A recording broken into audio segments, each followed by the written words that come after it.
Saudara, banjir yang menerjang Sumatera Utara, Sumatera Barat, dan juga Aceh tidak hanya membawa material lumpur, tetapi juga kita tahu dan jelas sekali terlihat membawa kayu gelondongan dalam jumlah besar.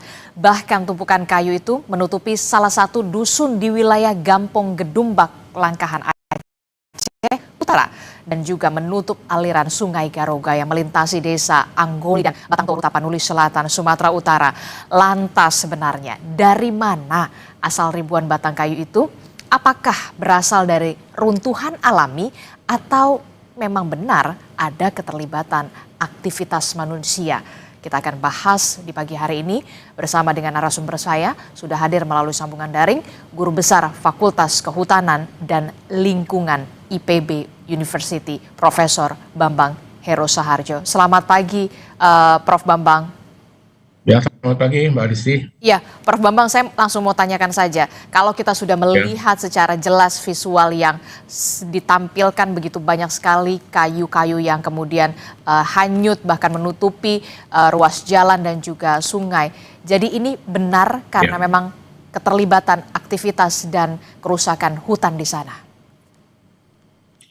Baik Mbak, jadi bagi saya ini bukan hal yang baru ya.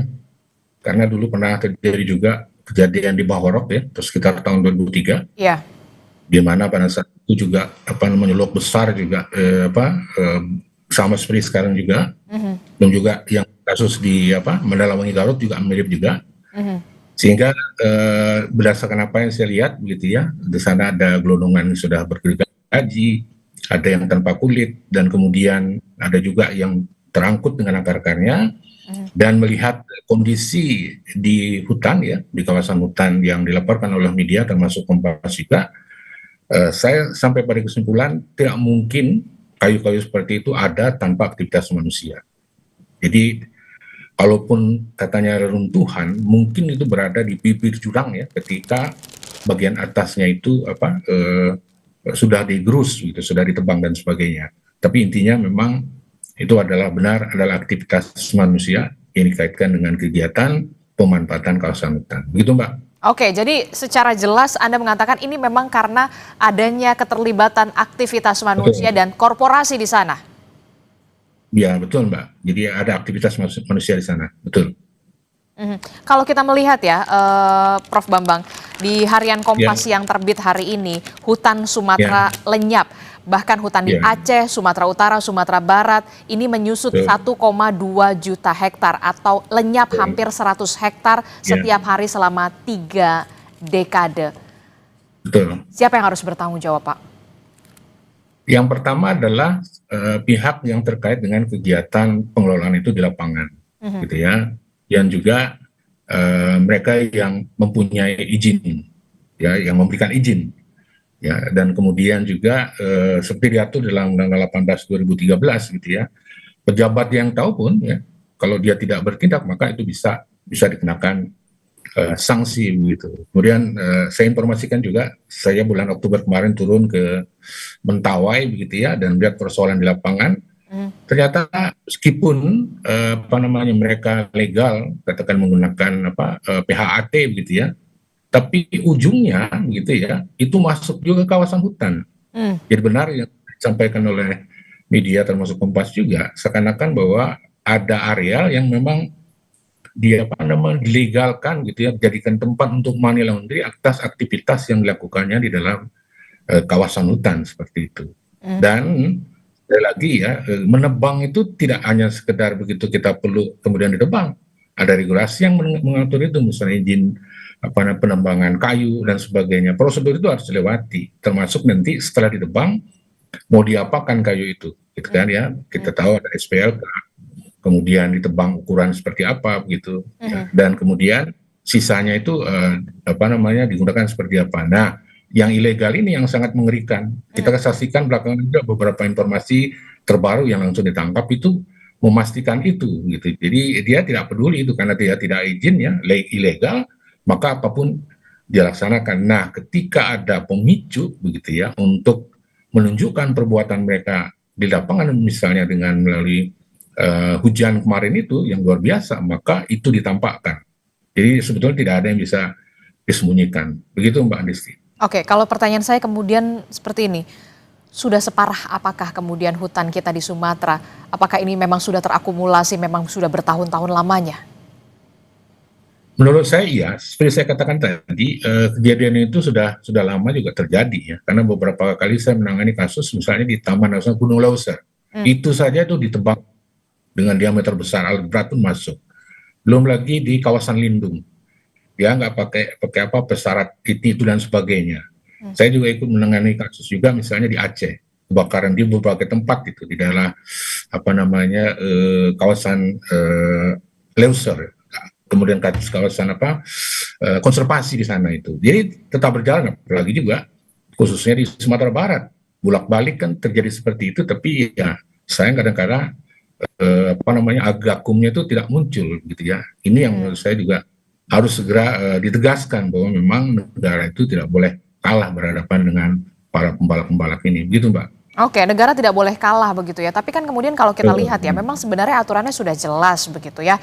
Eh, betul, ya, Soal bagaimana kemudian negara bisa memproteksi ya, soal hutan ini, betul, termasuk juga deforestasi. Jadi apa betul, yang kemudian bisa dilakukan oleh pemerintah pusat saat ini? Kalau kita lihat kan untuk kemudian menghijaukan kembali saja hutan yang memang sudah rusak butuh waktu yang cukup panjang, Pak. betul, betul, betul. Jadi begini, sebetulnya banyak juga yang bertanya dan menghubungi saya, Pak, mungkin bisa diproses ketika terjadi bencana seperti ini. Nggak perlu khawatir. Saya pernah ikut juga menangani kasus Menangani Garut ya sekitar tahun 2003 itu bahkan digugat oleh salah satu LSM ya dari Jawa Barat ya karena melalui class action nggak tanggung-tanggung itu. Ini gugat itu presiden, menteri kehutanan, Hmm, kemudian gubernur Jawa Barat, hmm, direktur perhutani dan bupati Garut hmm. dan menang, Pak.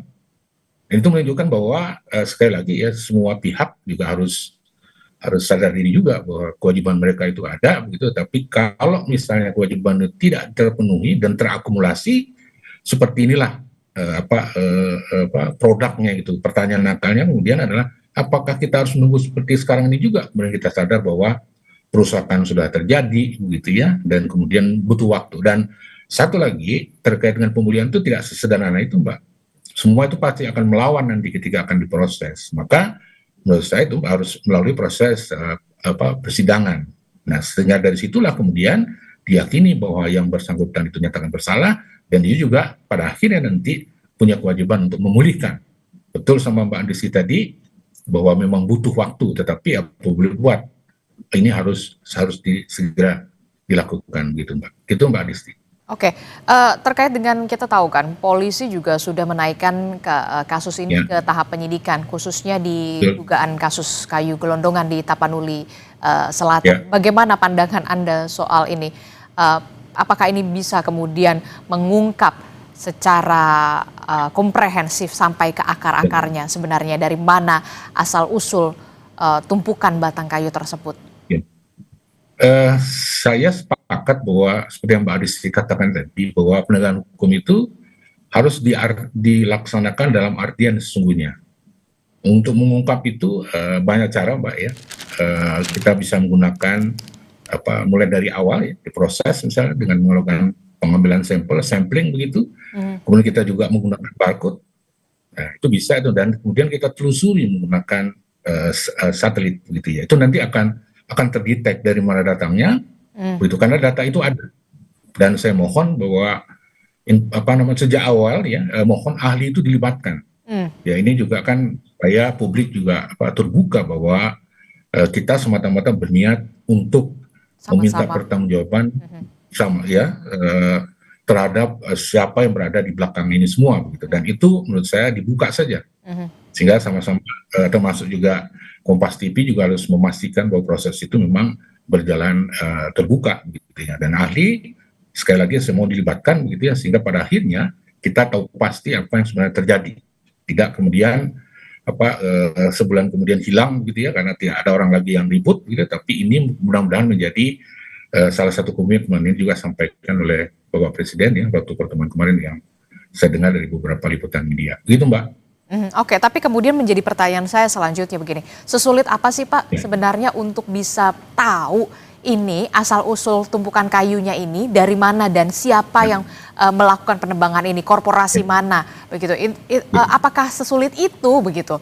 Dan butuh waktu berapa lama sebenarnya? Bisa cepat nggak sih Pak? Saya, saya pikir sih kalau kita mau, apakah ini kan peristiwanya extraordinary ya, Mhm. apalagi yang meninggal sudah hampir 1.000 gitu ya, bahkan lebih mungkin, dan dampaknya itu luar biasa, maka kegiatan investigasi dan sebagainya juga harus extraordinary, sehingga seluruh pihak itu terlibat gitu, karena ini nanti kan akan berkaitan juga dengan beberapa instansi terkait, misalnya terkait dengan perpetaan gitu ya, terkait dengan informasi di lapangan dan sebagainya. Jadi mestinya tidak ada pihak-pihak yang mencoba menghalangi gitu ya untuk mengungkap fakta ini. Buka saja, saya pikir tidak lama Mbak, tidak akan bertahun-tahun, mungkin 2-3 bulan paling lambat itu sudah bisa dibuka. Seperti Oke, itu, jadi Mbak. menurut Anda dalam Bahkan waktu bisa dua, lebih cepat. Ya, 2 atau 3 bulan sebenarnya ini bisa dibuka atau ya, mungkin lebih bisa. cepat dari itu? Ya, ya, saya yakin seperti itu. Oke Pak, kita membahas soal kebijakan Pak, soal aturan begitu ya, kan kita sudah tahu sudah ada aturannya dan segala macam begitu Ya, ya untuk ya, kalau dari Anda melihat dari kacamata Anda Prof Bambang, soal aturan yang sudah ada termasuk juga yang ada di Omnibus Law di sana, apakah ya, ini sudah bisa mengakomodasi dalam tanda kutip mengakomodasi untuk memproteksi adanya kerusakan lingkungan dan juga hutan di ya. sana? Ini juga sebetulnya ada permasalahan juga gitu ya dengan hadirnya Omnibus Law ini ya, Ciptaker ini, karena saya sedang menangani juga satu kegiatan gitu ya, bagaimana mungkin kemudian kawasan hutan itu ya kemudian dibuka begitu dan dideklar, bahkan ada sertifikat miliknya gitu ya, tanpa alih fungsi dan sebagainya, tapi bisa diakomodir tapi melalui misalnya kegiatan berbau sosial kehutanan seperti itu. Hmm. Padahal itu jelas-jelas itu melanggar gitu ya. Jadi artinya mestinya seperti itu tidak ada tolerir gitu ya. Kita tegakkan aturan mainnya ada. Kasihan itu nanti penyidik dengan penuntut umum ketika mengungkap ini gitu ya, karena lagi-lagi ada policy ini, lagi-lagi policy ini. Pertanyaan akalnya kemudian kita ini ingin melindungi apa yang rusak di depan ini atau apa gitu ya. Jadi menurut saya kita kembali saja ya ke regulasi yang ada yang sebenarnya begitu. Dengan demikian kita berharap bahwa tidak ada lagi lah halangan ke depan untuk mengungkap fakta ini. Saya rasakan itu ketika kami mengungkap kasus yang di Timah itu Mbak, yang 300 triliun itu. Saya menghitung 221 triliun untuk yang kerusakan lingkungan. Begitu Mbak. Oke, Prof Bambang, Anda sebagai guru besar Fakultas Kehutanan dan Lingkungan di Ya. IPB University, kalau saya bisa tanyakan 3 rekomendasi dari Anda untuk pemerintah Ya. untuk bisa segera menuntaskan ini semua, apa, Ya. Prof Bambang? Yang pertama itu pastikan bahwa aktivitas masyarakat gitu ya yang terkena imbas itu saya pikir didahulukan gitu ya, karena kita banyak dengar berita dan sebagainya gitu ya, kasihan mereka ya, sudah lama itu dan sebagainya, itu dibereskan. Itu yang pertama. Kemudian yang kedua, karena terjadi perusakan lingkungan yang extraordinary, maka seluruh pihak yang terkait dengan kerusakan ini gitu ya, baik pemberi izin dan siapapun termasuk di pemerintah daerah gitu, jadi mereka harus betul-betul terlibat dan juga harus extraordinary. Dan ketiga, ya berikan kemudian jaminan kepada masyarakat ya, masyarakat Republik Indonesia bahwa apa yang dinyatakan itu betul-betul dalam artian yang sesungguhnya. Karena ya banyak juga publik yang pesimis gitu, nanti setelah tidak diberitakan lagi sebulan 2 bulan ini hilang. Saya rasa mungkin sebaiknya tuntaskan segera, apalagi ini kan pemerintah ya melalui Bapak Presiden dan pihak terkait memang sudah menyatakan seperti ini. Begitu Mbak. Oke, terakhir Pak, kalau dari kacamata Anda melihat kerusakan yang sudah terjadi di Aceh, Sumatera Utara dan juga Sumatera Barat sampai menyebabkan bencana seperti ini, butuh waktu berapa lama untuk kemudian mengembalikan hutan kita hijau kembali? Memang ini perkara berat Mbak. Itu tidak selesai dalam waktu 5-10 tahun gitu ya. Paling tidak kita berharap sekitar 25-30 tahun ya. Kalau dikerjakan secara benar itu mudah-mudahan kita bisa menunjukkan hasilnya. Jadi artinya itu harus harus betul-betul dikerjakan sesuai dengan yang dibutuhkan. Apalagi pada korporasi nanti ya sudah ada di Perma 1 2023 ya tentang bagaimana proses pemulihan itu, bagaimana proses pengawasan dan sebagainya, sehingga ketika orang tidak lagi meributkan apa yang terjadi tidak hilang gitu, tapi betul-betul kita akan saksikan sesuai dengan kewajiban mereka. Begitu, Mbak Adisti. Oke, kita berharap semuanya bisa dituntaskan. Jangan kemudian sampai kita menjadi bangsa yang cepat lupa begitu ya. Karena kalau tadi Anda sebutkan, Prof. Bambang, butuh waktu setidaknya 25 sampai 30 tahun untuk kemudian bisa mengembalikan hutan kita menjadi hijau kembali setelah rusak dan menimbulkan bencana. Terima kasih Guru Besar Fakultas Kehutanan dan Lingkungan IPB University, Profesor Bambang Heru Saharjo telah bergabung bersama kami. Sehat selalu Bapak, Assalamualaikum, selamat pagi. Terima kasih. Waalaikumsalam, selamat pagi.